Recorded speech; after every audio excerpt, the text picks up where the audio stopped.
And a very good evening to you and a warm welcome to Turning Point for ITN Sri Lanka. Turning Point, Monday to Friday, 6 p.m. to 6:30 p.m. live. Monday, Tuesday, Wednesday, Thursday and Friday. Most times live. We've thought that on this program we'll discuss what is troubling the people the most, which is the high cost of living.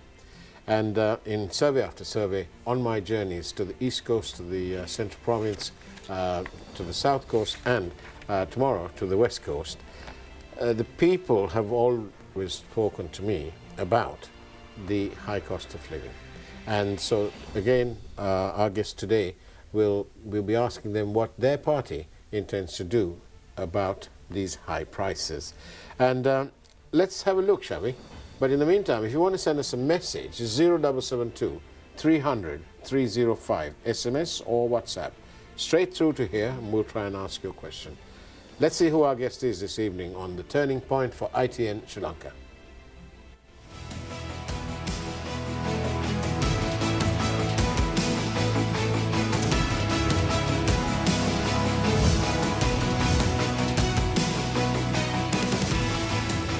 Indeed, our guest this evening, Lihini Fernando, attorney at law, a member of the SJB, and a former councillor from the Moratua Local Council.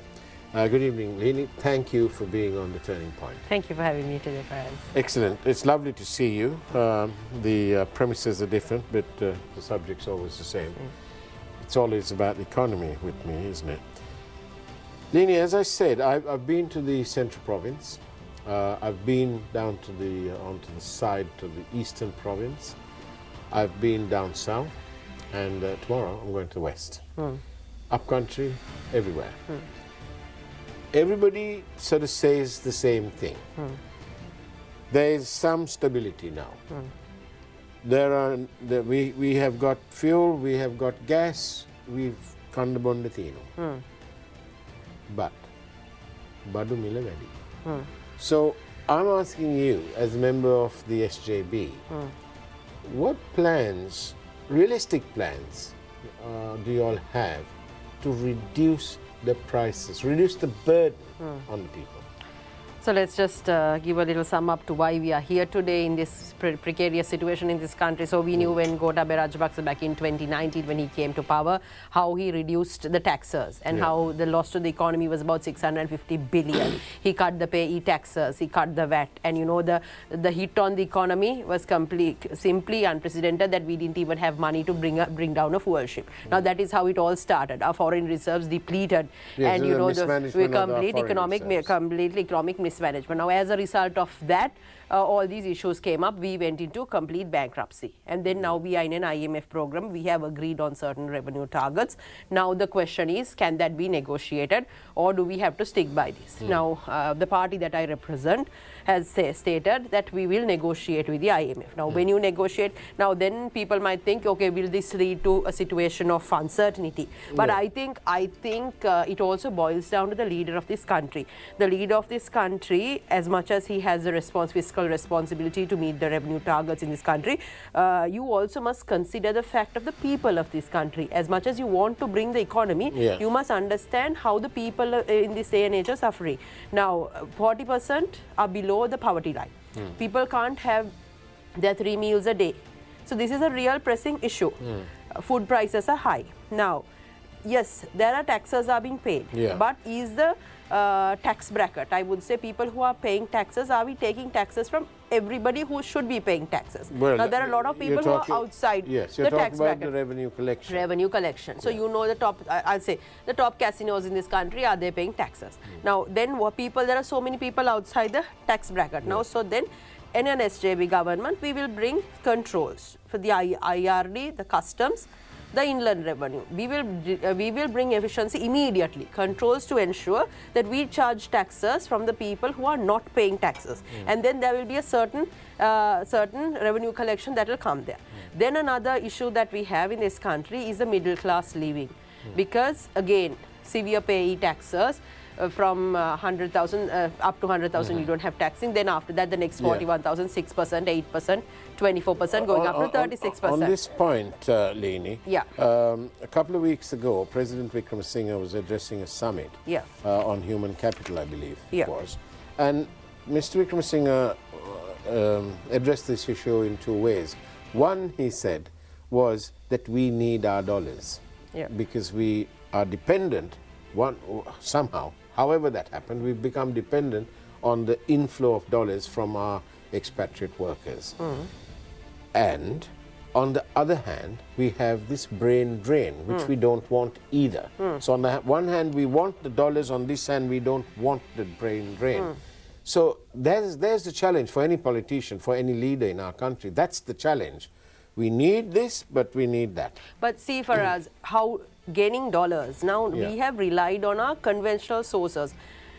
Tea, rubber, coconut, migrant workers, tourism. We have not looked at any revenue stream outside that. What about the service industry, the BPOs, the KPOs, the LPOs? These are quick revenue earners. But if you look at it like this, Lihini, the other day I was thinking about this because I was despondent about our situation we find in our country. Many years ago, there was a fellow by the name of Upali Vijayawardena. Long before, when India was only producing the ambassador car, long before that, Mr. Vijayawardena wanted to assemble cars in Sri Lanka, and in fact he started. Unfortunately, with his demise, Sri Lanka failed to capitalize on that. Let me stop you there for us. Now, when it comes to earning revenue, there are long-term ways, there are short-term ways. There are immediate. You know, we as a country, an island nation, we have a lot of knowledge here, and we have knowledge workers in this country. Have we harnessed our knowledge workers? So, I mean, as an individual that works in the LPO industry, I can very well say, if you market the knowledge pool in this country, the legal industry, the legal fraternity in this country, then the IT sector, the knowledge sector, these are quick revenue earners. Within about a year or so, you can churn more dollars if you promote these industries. Now, Mr. Wickremesinghe has not given thought to alternative sources of revenue. Now, this is one thing that SJB is looking at. Then the second thing is... Isn't that where the SJB should be focusing their attention? Not in these long shots, I call it long shot, by trying to renegotiate with the IMF. So there, that's a long shot. It's possible. Of course, everything is possible.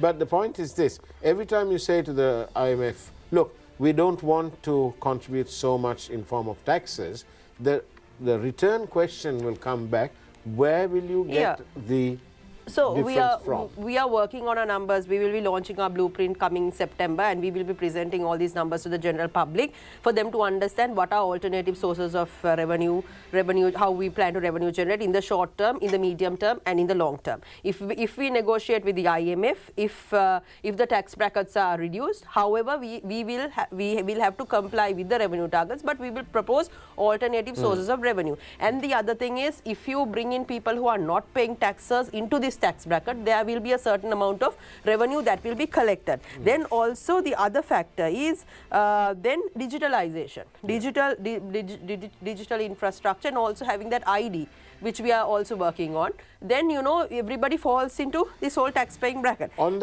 reducing corruption. On the note of reducing corruption, because you just said it, and on digitalization, I must say that we welcome the news that some of these asset declarations have come on board now. So it's possible today, it's on a WhatsApp group on the brief, where we can actually have a look at the President's asset declaration, the asset declaration of Sajid Premadasa, of Mr. Anurakumara Disanaka, and several other people. Somebody said that Namal's one's there too, but I personally didn't see it. It must be there. But that is a move in the right direction, definitely, where transparency is being opened up. And to all of those who made this possible, I think Sri Lanka needs to salute them, at least if it's half a salute. But they need to do that, because it is the start of addressing corruption. See, I think to address corruption, we need political will in this country. The leader at the top must understand that corruption, entertaining not just bringing, not on the face of it to say I'm going to end corruption, but you know who are the cronies that you are associating with, who are the corrupt people that are in your cabinet, who is your team. If you are going to bed with corrupt people and you are coming and saying that I will eradicate corruption, then people of this country will also think twice.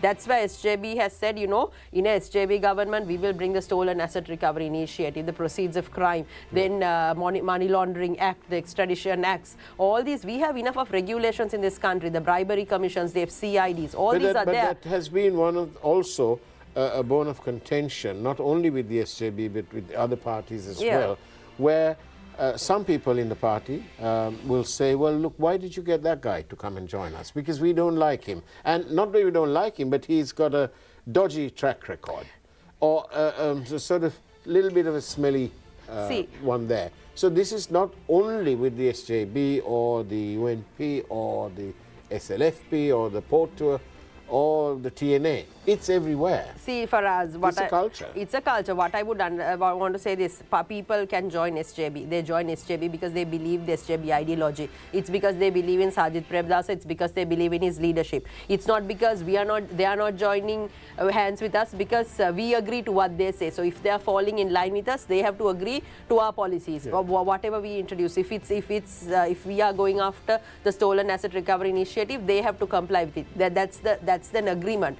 So Mr. Sajid Premadas has clearly stated that he will ensure that we curb corruption in this country, because you cannot achieve economic stability in a country if you entertain corruption, if you entertain crony capitalism in this country. We saw sugar taxes, we saw many corruption incidents. We saw the VFS scam recently. Yes, but I mean, and we are the ones who went to court on it. As a journalist of several years, investigative journalism, I can tell you this, that this corruption business is not the preserve of any one party. Yeah. This has been across the board. And maybe the public got a bit blasé about it. But at the end of the day, whilst we're all talking and dissecting all these things, the public out there, they want a real solution. See, they want a solution. Why is the prices so blessed high? We must have it down, or we must earn more money. Yeah, so as clearly I said, we will ensure that we revise the tax brackets and make sure that majority falls within the 18 to 24%. I cannot divulge the numbers as yet because we will launch it with our blueprint. So when is that coming out? September 4th, I believe. Right. September 4th. It's perilously close to the 21st. Yeah, so we will be having our policy launch, and then on that day we will explain these things in detail. So then we will ensure that the purchasing power parity of this country, of the citizens, is way higher. So then even though the goods are cost of living is high, you will have more disposable income with you. And then we will ensure that there's a lot of food wastage in this country, complete mismanagement, agricultural mismanagement. 60% of what is produced is going on waste. So we will bring in that storage, agricultural storage in those areas. Then the middleman. The middleman is an issue in this country where the government does not get involved in direct purchasing from the farmer. We will implement that system. So the moment you bring in those controls immediately within the first 6 months, we will see a drop in food prices because demand and supply, again, simple economics, right? So we will ensure that the food prices will come up if you take these measures. Eliminate the I live in a part of the United Kingdom where there's a lot of farmland. Yeah. And I must tell you that those farmers are very well off. They drive nice cars and they live in nice homes. Yeah. But I then look at our farmers and they're like around the poverty level. The thing is this, for us, no government has taken any initiative to bring in technology to agriculture, to make the farmer... And, let's go, sorry, we're running to our break time. Sure. So let's go for a quick break, and we are with Lihini Fernando from the SJB Attorney at Law. Let's have this short break and return to the turning point for ITN Sri Lanka.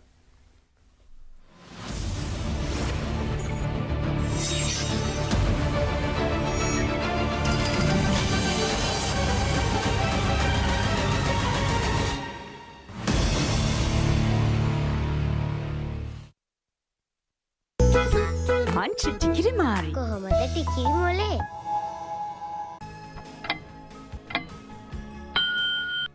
ගුණ පරපුරක සහතිකය ඇංක.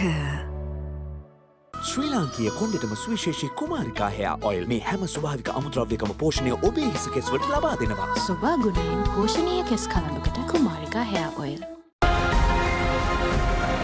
නව best ever sunlight. පෙරටත් වඩා සුවඳක් සමගින් සුපිරි සේදුමක්. රුපියල් 50 Milo සැෂේක සමගින් දරුවන් දිනපතා පෝෂණයෙන් ඉදිරියට. සමී ඇතුළටම ගමන්. Hey, it's a wonderful evening here today on the Turning Point in Sri Lanka. You're here. Lihini Fernando is here from the SJB, and we're on ITN Sri Lanka. Lihini, talk to me more.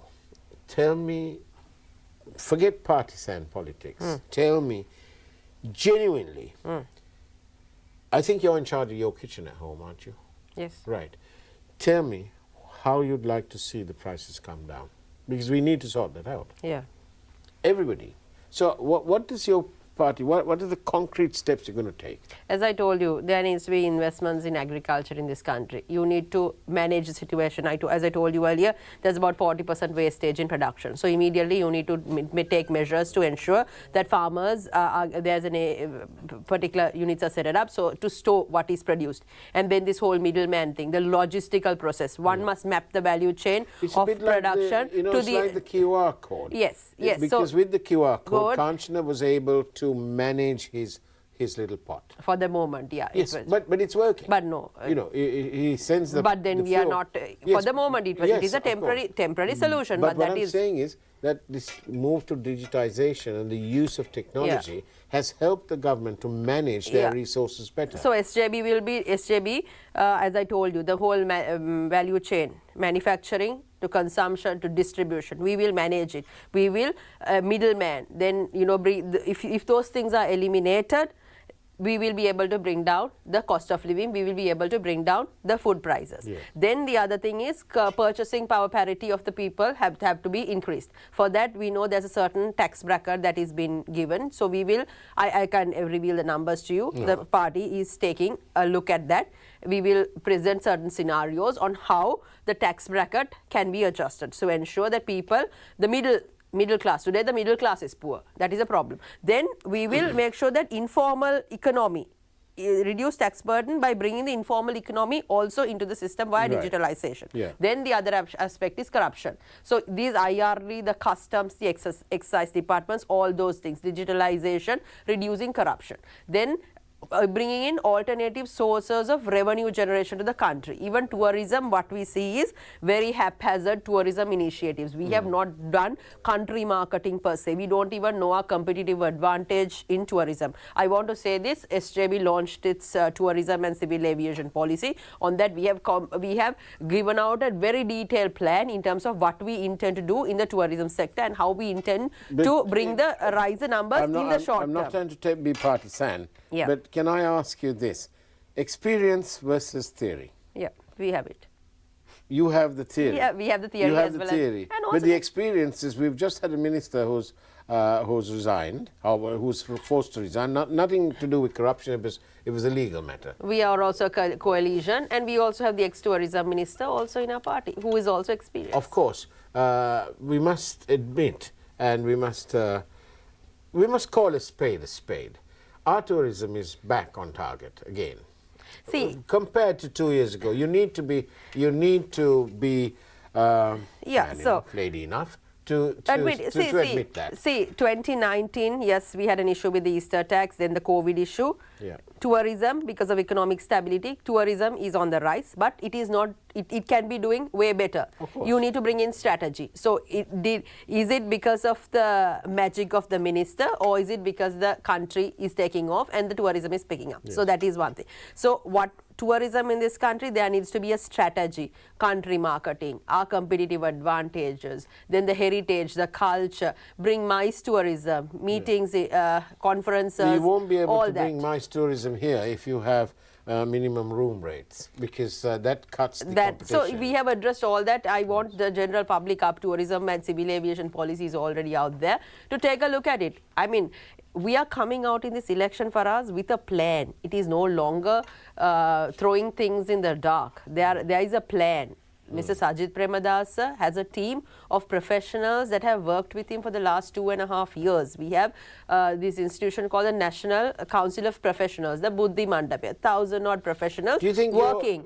And we have put down. When you launch your full detail next week or the week after, do you think it'll be in plain language? Yes, of course. We will. So that in a language that we can all understand. Yes, of course. But we don't need any of these dictionaries. No, of course not. I mean, it'll be in Sinhala, Tamil, and English. The general public. No, we can understand. We can understand. What I want to say is, for us, the general public in this country must understand the policies that are being put forward. It is not about coming and talking these fancy things. And we see what we see today. We see one particular party. They're very good in their oratory skills. They are saying they will come to power. They will bring, it's like tomorrow they come, they will take the rogues and put them in prison. That is the conversation. Now they have said they're reducing the VAT in food and medicine.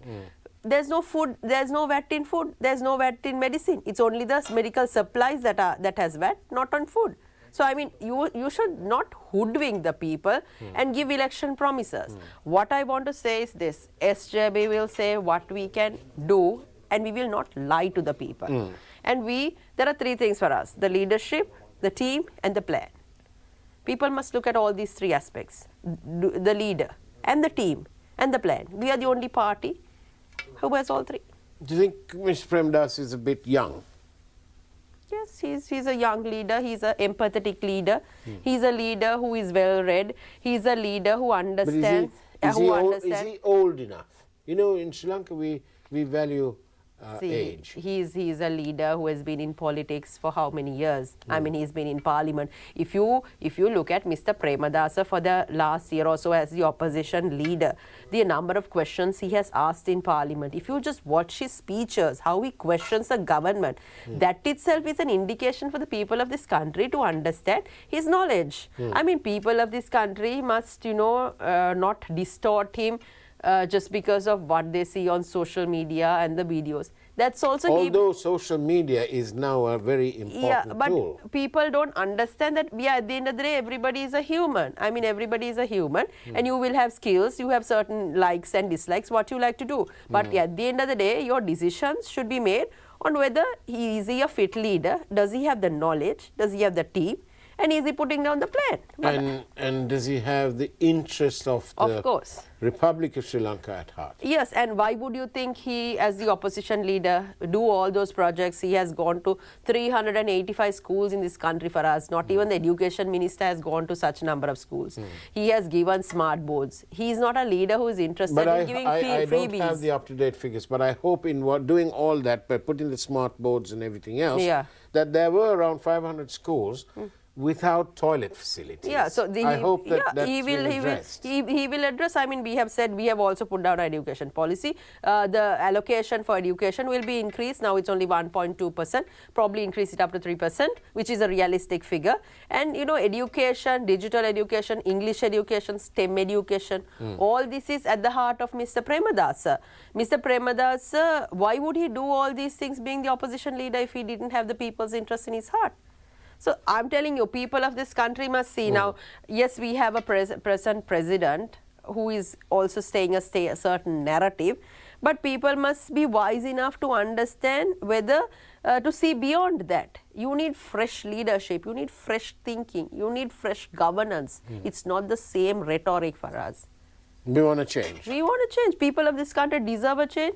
They deserve to be led in at least this time round, manner. would you agree that the people of Sri Lanka, the sovereign people of Sri Lanka, are better informed because of this? Yes, social media. And I think, but people must not get, social media is an effective tool, and also it can be misused as well. So people must be smart enough to read what is right, consume what is relevant, and to leave what is not relevant, and not make decisions based on rhetoric, but on policy and what is actually doable at the end.